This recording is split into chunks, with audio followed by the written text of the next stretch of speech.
All right, so let's get to what you've been saying. We've been saying what the dailies have been talking about. So but let's find out what you have been talking about on the as far as social media is concerned. Ex-Rivers Assembly members accuse Fubara deputy of gross misconduct. So the new tribe, this is your thought. This is yet another example of how personal power struggles continue to undermine governance and the people's mandate. As we have constantly warned, the seeds of anarchy being planted through political discord and elite-driven conflict only serve to deepen Nigeria's economic stagnation, insecurity and food crisis. And you said a lot of other things, guys. And Olufemi Laz has a very interesting perspective here. You're saying the gross misconduct charge is the first dice thrown at Fubara, but the main charge that will remove him from the office will come later. What are you trying to say, Laz? Maybe you send us more thoughts. No, it's technically correct. If you go to section 188, this is the first step. So like almost 12 to 13 steps, 10 to 12 steps of removing a governor or a deputy in that sense. So you serve him and he receives, this thing can take like 3 months of process. They get to serve it to the governor responds. Whether the governor responds or not, they will still vote. And then it gets to the chief judge. The chief judge will set up a panel. The panel will do their findings, send it back to them. They will now vote. So it's a lot of work. The technicality is taken, but it's the main charge, main charge perspective that I'm curious about. I guess he's trying to say impeachment is a big picture. It looks like this user has been in the meeting. That's what it sounds like. There's nothing the user is saying that is not, we can't trace in the Constitution. If it's not there, it's not existing. Well, if the charges are not already in what they filed, I wonder, would they do an amended charge or something else? But this next user, Indiana, says, what does this mean?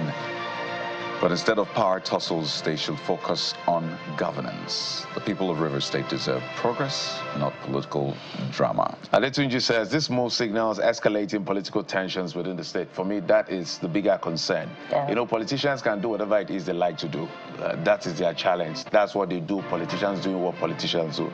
But how both sides will read this meaning and things escalate. I keep telling people, when you come to Rivers State, it's a very volatile situation. You don't take anything for granted, anything to chance. So, anyway. Yeah, it's just sad how constructive engagement, merit, the interest of the people, popular will have all been sacrificed on the altar of what is seemingly the cause of this Rivers political crisis. Disputes between godfather and political godson, and that we should never lose context of that particular fact that is coloring this drama in Rivers State. But let's go to our next talking point, which is something that happened. Yeah, it happened. Ikeja. The video of the invasion of the Ikeja Electric by Nigerian Airforce, and there you have it. Again. Is it because that's happened before. So I think this is the CCTV of the one that happened before. Oh, okay. The other one was said to be Echo. That's a recent one now. But remember that Ikeja Electric, I think weeks ago. So we're just seeing the CCTV footage of what exactly played out. So you can see the date, 6th of March. Okay. Yeah. I mean, look at that. Almost looks like a Gestapo. So, of course, this is a well-planned operation. I think Chief of Defense Staff, first and foremost, who is the Chief of the Chiefs in that sense, should find out who authorized these officers and make sure that these officers are properly disciplined. If some of them have to be dismissed, so be it. This is what we saw. You know, if you live, I am a millennial. Pictures like this are very scary for what do you call it, Gen Z. Gen Z will not understand what this picture does to us psychologically. This is traumatizing. This picture, Gen Z will never understand. But if you're a millennial who were, and those above that, who were under the military administration, this is a very traumatizing picture. This is not a military administration and can never be. So the Chief of Defense Staff has to find out who their boss is, who their commander is, and every single person in this video has to explain And that explanation is not so. Because I can imagine me being in the office and I see military men with guns coming to kick, and some people may be hypertensive, some people may have health challenges and all of that, to just die just because of seeing. And guess what? They're not criminals. The people in this office, they're not criminals. They are workers. They are workers. For and if the Air is Force has been denied power, they're not the only ones, suffering this particular challenge. Nigerians have been talking time and again, about being moved to Band A. There are some who are suffering the problem of estimated billing, and they're not even getting the power that they're paying for. So we are all Nigerians at the mercy of the inefficiency of the power system, and if power hasn't been supplied to any particular arm of the armed forces, then we should be civil in our response to it.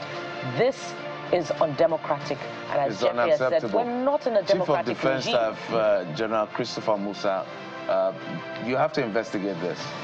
For me, who is a millennial, I'm speaking on behalf of all millennials, I don't find this video funny at all. And just to be clear, not funny. guys, there's been no response from the Air Force.